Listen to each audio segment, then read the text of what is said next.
muchísimas gracias por continuar en sintonía con Uno más Uno. Ahora vamos a nuestra entrevista en primer plano hoy, muy gratamente acompañados de don Mas Puig. Actualmente él es el vicepresidente ejecutivo del Consejo Nacional para el Cambio Climático y Mecanismo de Desarrollo Limpio. Don Mas, un honor tenerle aquí en Uno más Uno. Gracias, Milicen. Saludos a Alberto, saludos y también saludos a todas las personas que nos miran y nos escuchan en esta mañana. Muy bien, el match ha llegado aquí un día lluvioso. Sí, justamente. Después de una prolongada sequía, las lluvias llegaron en mayo, como siempre. Las lluvias de mayo. Las lluvias de mayo, que creíamos que no iban a llegar, pero llegaron, a mediados de mayo, pero llegaron. Ya era tiempo. Ya era tiempo.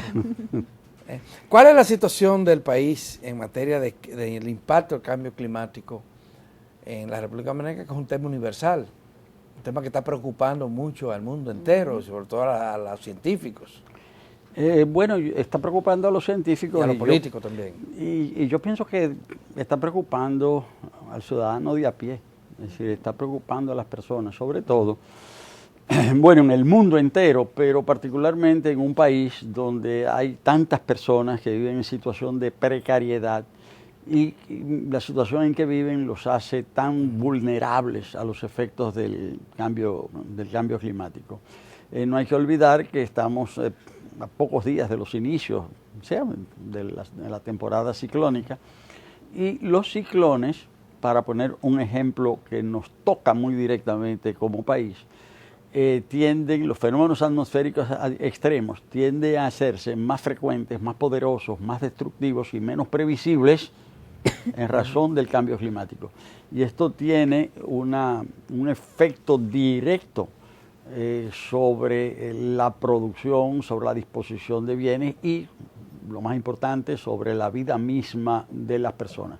Se puede decir que con relación a los últimos 15 años, para que se vea la gravedad del tema, nosotros vamos a tener el doble de ciclones que se tenían aquí hace 15, 20 años. Y estos ciclones, para que se tenga una idea también, un ciclón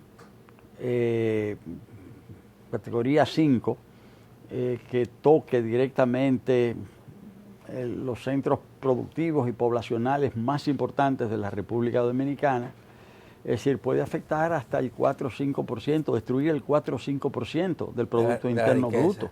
Y eso significa toda la riqueza generada en un año. Wow. Y eso en 24 horas. Sí. Y nosotros estamos en la ruta de los huracanes. Estamos en la ruta de los huracanes, casi siempre pasa. Y se nos acerca la temporada ciclónica. En el mismo mayo es el preámbulo. Sí, estamos en el mismo trayecto del Sol. Sí. Y en el trayecto de los huracanes. De los huracanes, ese tema. Y además dicen que, en eso casi nadie lo dice, somos un país sísmico. Sí. Porque tenemos fallas importantes. Aunque, bueno, se trata de otra cosa. Sí, pero de todas maneras, en el caso de los huracanes, hay medidas que se pueden tomar. No vamos a impedir que lleguen los huracanes, pero con relación... Y se pueden prever, se puede saber cuándo vienen, pero no así los terremotos. Es distinto, digo, pero lo importante es que con relación al cambio climático hay a nivel global dos grandes respuestas. La respuesta de la mitigación y la respuesta de la adaptación. La mitigación toca a las causas que originan el cambio climático. Fundamentalmente, la medida de mitigación fundamental hoy en el mundo, no la única, es la reducción o la eliminación, si es posible, del uso de los combustibles fósiles. Y, es decir, el carbón, el petróleo, el gas, que deben ser proscritos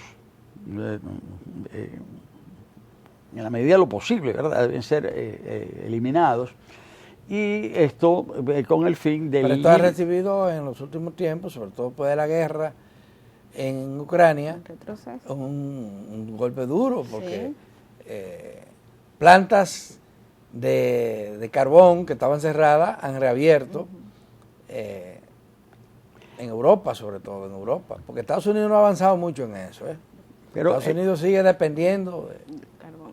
Pero el tema es el siguiente. La guerra, como quiera que sea, bueno, ha durado más de lo que se pensaba, la guerra en el este europeo, pero la guerra es circunstancial. El tema es que deben establecerse medidas, y estas medidas todavía se hacen esperar. Y voy a señalar lo siguiente.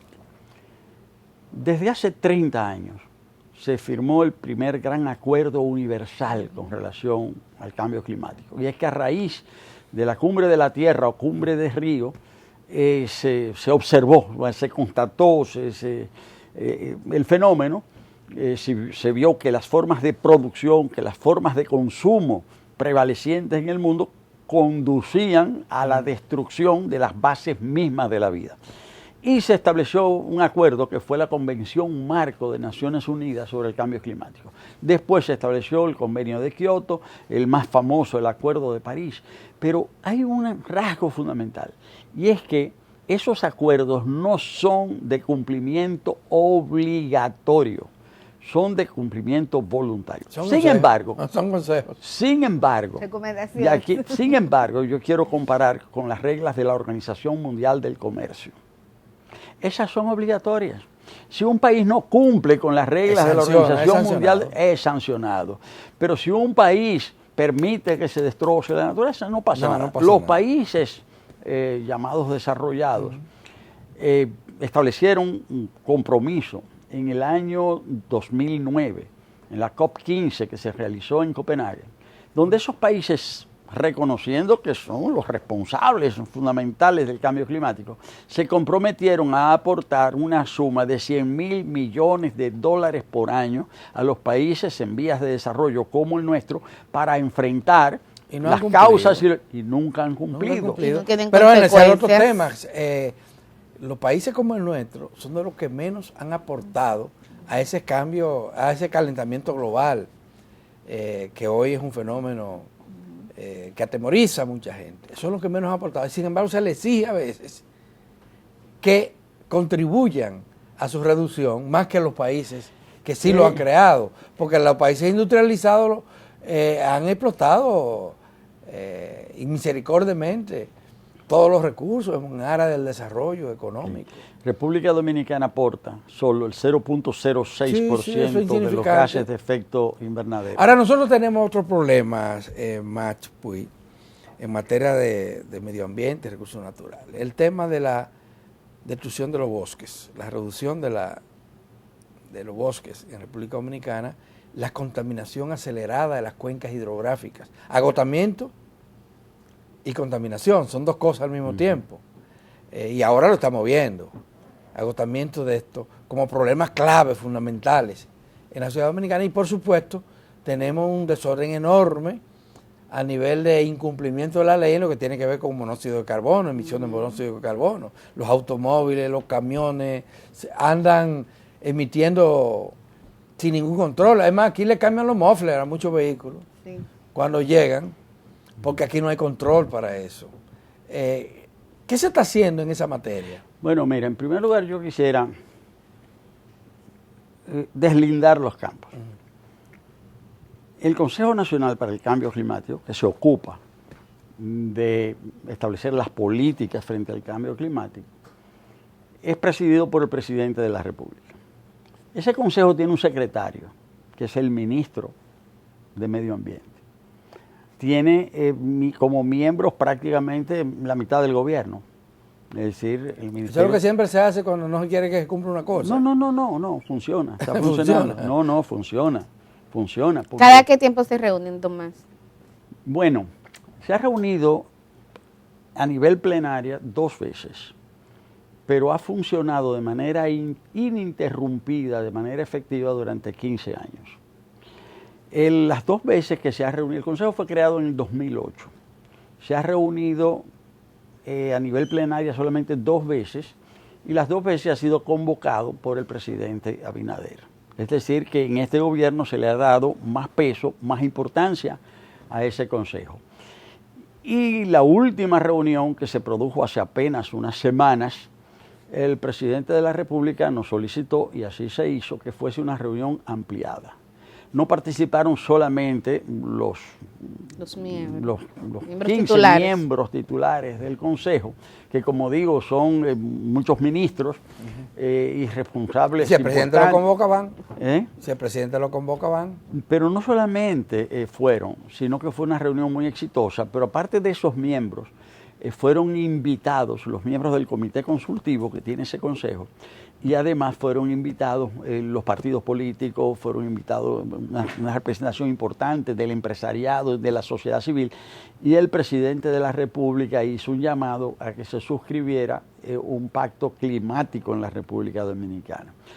No un pacto en el sentido de que todo el mundo se ponga a discutir las razones, las causas, sino en el sentido de un llamado a participar en las acciones que hay que realizar. Y esto ha tenido, yo diría que una excelente acogida, es decir, porque hay una base, hay toda una serie de estudios que se han realizado, una serie de compromisos previos. Pero ¿a dónde voy? Me empecé a decir esto por la pregunta que me hacías, que me haces acerca del Ministerio de Medio Ambiente. El Ministerio de Medio Ambiente es un componente fundamental de la cuestión climática, pero la cuestión climática va más allá, porque se refiere no solo a la naturaleza, sino a la producción, porque lo que genera el cambio climático es la acción productiva. Por eso los planes para enfrentar el cambio climático en la República Dominicana son conducidos sobre la base de un plan que se llama NDC, las siglas son en inglés. Eso significa Contribución Nacionalmente Determinada. Y quienes conducen el proceso de la NDC son el Ministerio de Economía y las oficinas del Consejo Nacional para el Cambio Climático. Lo que yo planteaba, que es lo que he escuchado de muchos expertos, ¿es razonable o no? De esa agenda ambiental nuestra, que incluye el cambio climático, pero no se reduce a eso. Justamente, el cambio climático va mucho más allá de lo ambiental. Pero yendo a tu pregunta, justamente, la República Dominicana tiene desafíos ambientales importantes. Hablo, naturalmente, con conocimiento de causa. Me tocó ser ministro de Medio Ambiente. Me tocó enfrentar muchos de los problemas que se están presentando hoy, algunos de ellos agravados por toda una serie de circunstancias que no son solamente de carácter, si se quiere, propiamente natural o ambiental, y no solamente de carácter económico, sino también de carácter político. De carácter político, porque... Más, ¿cómo lo está haciendo Miguel Seara Hatton? Mire, Miguel está haciendo un esfuerzo enorme. Y te voy a decir algo sobre el esfuerzo de Miguel. Te voy a referir a ti y a todas las personas que nos escuchan. ¿A quién de nosotros? Sí, no, es una anécdota. Cuando yo cuando me tocó asumir el Ministerio de Medio Ambiente, a los pocos meses, recibí la visita del ministro de Medio Ambiente de Italia. Y él me dijo, mire, usted tiene 6 meses en el cargo y yo tengo 6 años. Así que si usted me permite, yo le quiero hacer una observación. ¿Usted me permite? Digo, claro que sí. Como no, dígame lo que usted considere. Dígalo al cliente, no. Me dice él, mire, el ministro de Medio Ambiente es el responsable de cuidar la tierra, el agua y el aire de su país. Y por eso en Italia se dice que los 2 ministros más importantes son el ministro de Hacienda y el ministro de Medio Ambiente. El ministro de Hacienda, porque ese es el que hace el presupuesto. Y el ministro de Medio Ambiente es el que tiene que cuidar la tierra, el agua y el aire del país. Pero hay gente en el país que o quiere apropiarse de parte de esa tierra y de esa agua, o hay gente que afecta a la tierra, el agua y el aire. Pero resulta que ese ministerio prácticamente en ningún país del mundo tiene los recursos que necesita para acometer una tarea tan importante, porque tiene que enfrentar todos esos enemigos. O sea, a veces a mano pelada. Eso es, incluso dentro de esos enemigos, o sea, el tema de la avaricia, o sea, el tema de la corrupción, porque veamos un caso. Y el tema yo diría, temas estructurales de fondo. República Dominicana tiene 158 municipios y 230 y tantos distritos municipales. Y no hay uno solo en donde haya un manejo adecuado de los residuos sólidos. Uno. Un solo ayuntamiento. Uno. Un solo. No digo que no se esté haciendo esfuerzo. Que se haya mejorado en algunos casos, pero no. apenas hace poco fue que se estableció una ley de residuos sólidos. La mayoría de los vertederos es hacerlo abierto. Y eso significa que lo que se llaman las aguas blancas, las aguas de los ríos, al ser contaminadas, estas contaminan las aguas azules y la de los mares. Y al contaminarse las aguas azules, estas aguas contaminadas de los mares que vienen, esa contaminación viene de todo el país, eso destruye los corales. Y la destrucción de los corales hace que se destruyan las playas. Y ahí estamos hablando ¿de qué? Estamos hablando de la salud del pueblo dominicano, estamos hablando de su columna vertebral, estamos hablando del turismo. Entonces, Miguel Seara dirige un ministerio que se ha ido deteriorando con el paso de los años. A mí me tocó ser la segunda persona que ocupó ese ministerio. Es cierto que tuve que enfrentar unas tareas difíciles. Porque el otro tema es que muchos los gobiernos a veces lo quieren usar como botín político para satisfacer necesidades individuales de gente que quiere un empleo. De hecho, tú referías un tema político. Te digo, Adalberto, el esfuerzo de construcción del ministerio tiene ya más de 25 años. Los 4 años del primer gobierno de Leonel Fernández fueron los años de la definición del ministerio. O sea, una discusión amplia en este país para establecer la ley de medio ambiente, la 6400. Esos 4 años se fueron los 4 años del presidente Mejía, fueron los años de la construcción del ministerio bajo la conducción de Fran Moya Pons. A mí me tocó armar el muñeco. Bueno, seguir el trabajo que estaba haciendo, que se hizo durante Fran. Hubo conflictos importantes, esos fueron los años del Rocash. Aquí se dice mucho también que siempre que hay impunidad. No es verdad que siempre ha habido impunidad. Yo desarrollé 3 procesos y un proceso fue en los tribunales federales norteamericanos a propósito frente a la empresa que depositó el Rocash. Otro proceso. ¿Proceso que se ganó? ¿Proceso que se ganó? Se negoció. Se ganó parcialmente. Sí. O sea, una transacción. Bueno, lo que hubo fue lo siguiente. La justicia estadounidense es muy cara y dura mucho tiempo. Y si no se llegaba a un acuerdo, había el riesgo de que no se pudiese resolver el conflicto. No la afectación ambiental. No sé, lo que logramos fue destruir el Rocash, eliminarlo. Lo quemamos en los hornos de la cementera. Pero también hubo otro proceso frente a la empresa que trasladó el Rocash y los que lo hicieron fueron condenados. Bueno, condenados en contumacia porque eran extranjeros y no aparecieron, pero también hubo otro proceso en el país sobre las autoridades y hubo condenas. Es decir, que se puede. No es cierto que no se pueda enfrentar la corrupción y no se pueda enfrentar con su permiso, vamos a hacer una pausa y nos queda más programa, vamos a seguir hablando de este y otros temas. Así que no se nos vayan, seguiremos hablando con Max Witt, quien es el vicepresidente ejecutivo del Consejo para el Cambio Climático.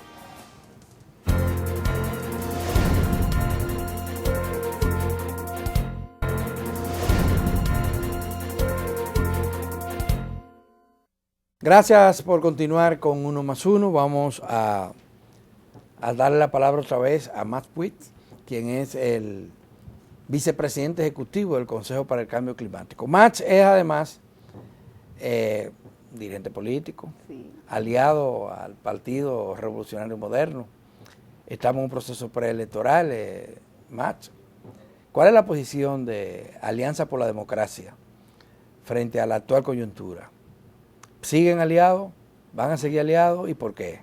Bueno, en primer lugar, formamos parte del gobierno. Y formamos parte del gobierno porque la Alianza por la Democracia, como muchas otras fuerzas políticas y sociales en el país, entendimos que era absolutamente necesario superar el esquema de gobierno que se había establecido en la República Dominicana. Cuando digo superar el esquema de gobierno, me estoy refiriendo al hecho no solamente a superar, vamos a decir, la persona, el partido, sino una forma de gobernar, Y esta forma de gobernar, que hizo crisis, y eso permitió justamente su superación, es lo que nosotros analizamos como un esquema de gobierno de partido dominante en la República Dominicana.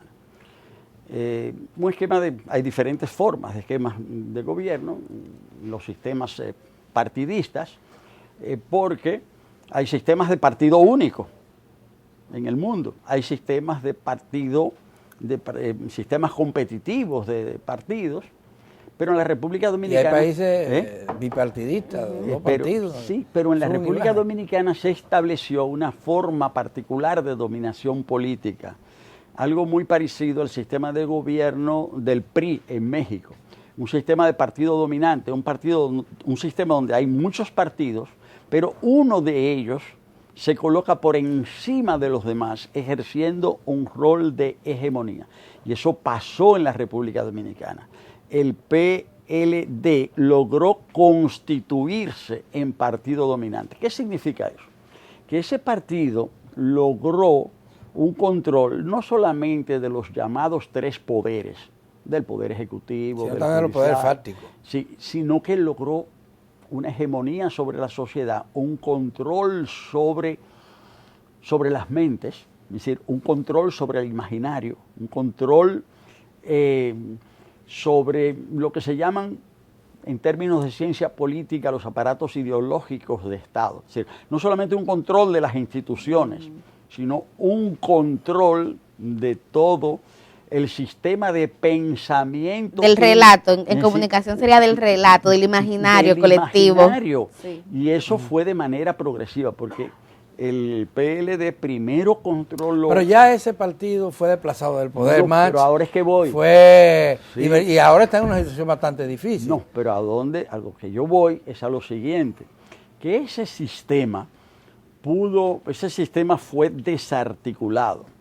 Pero un sistema de dominación política es solamente una parte de la dominación social que se ejerce sobre una sociedad. Nosotros avanzamos en el sentido de que desde el 2020 en adelante, el ejercicio democrático en la República Dominicana se ha podido hacer un poco más amplio, pero en República Dominicana hay un esquema de dominación social, y ese sistema de dominación social se ejerce a nivel político, pero lo político lo que hace es reproducir una dominación que se da en lo económico, que se da en lo social.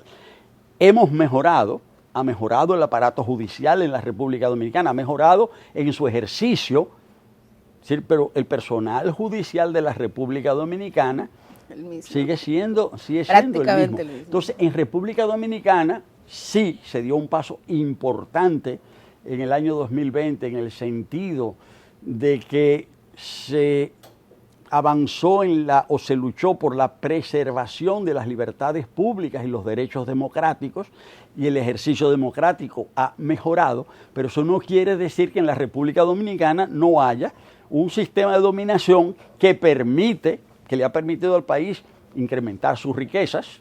El país dispone de más riquezas, pero esa creación de nuevas riquezas se ha visto acompañada de una concentración de las mismas y de una reproducción de la pobreza. Entonces, en República Dominicana, hoy, lo que se plantea, a juicio nuestro, a juicio mío, a juicio de la Alianza por la Democracia, lo que se plantea es una profundización del proceso de cambios que se inició en el año 2020. Y la profundización del proceso de cambio significa realizar reformas importantes en el plano económico y en el plano social. Ejemplo, hubo una crisis muy importante en la época del cambio del gobierno, en el 2020. Y esa crisis importante mundial fue la pandemia. la economía dominicana se ha podido recuperar con posterioridad a la pandemia. Sin embargo, estructuralmente la economía dominicana sigue siendo la misma que antes del 2020, estructuralmente. ¿Cuáles son las fuentes de creación de empleo de la República Dominicana? ¿Cuáles eran en 2020? ¿Cuáles son hoy? Hay cuatro renglones fundamentales. La primera es el Estado. No. Bueno, aparte del Estado, pero en términos productivos. De los medios de producción. Sí. En términos de producción, ¿cuáles son los empleos que se crean en la República Zona Dominicana? franca, turismo. Estadísticamente, Servicios. delivery, trabajo doméstico asalariado, Motoconcho. motoconcho, en fin, estamos y eso es lo que hay que transformar en la República Dominicana. Es decir, porque mientras la estructura productiva, los empleos que se generen en esos renglones, nosotros vamos a seguir siendo una economía. ¿Y está haciendo algo el gobierno para cambiar eso? Bueno, se han sentado las bases porque la economía se ha recuperado. Y sin esa recuperación era imposible ir más allá. Por eso digo que lo que precisa la República Dominicana ahora es profundizar los cambios que se iniciaron en el año 2020. Y esos cambios deben ir a lo económico y deben ir a lo social. En términos concretos, ¿qué es lo que debería hacerse a partir de ahora? Bueno, en términos concretos, eso significa, bueno, políticamente, profundizar el proceso de lucha contra la corrupción. Es decir, todos los procesos, que esos procesos no se detengan. En términos políticos, garantizar la transparencia del proceso electoral. Es decir, se modificó la ley electoral, pero mínimamente.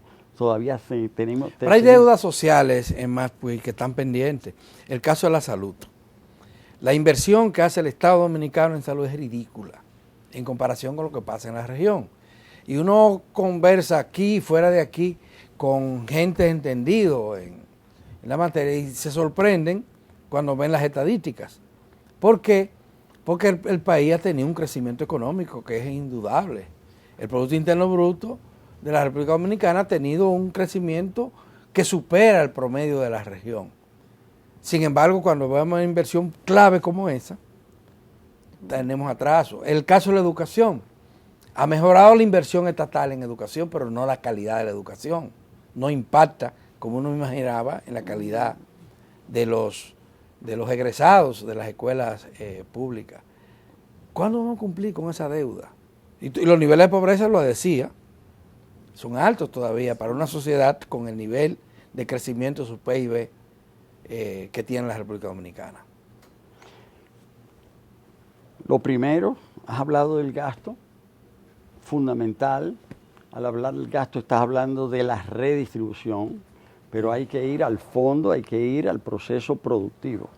Cuando digo ir al proceso productivo, eso significa transformar las formas de producción y de intermediación.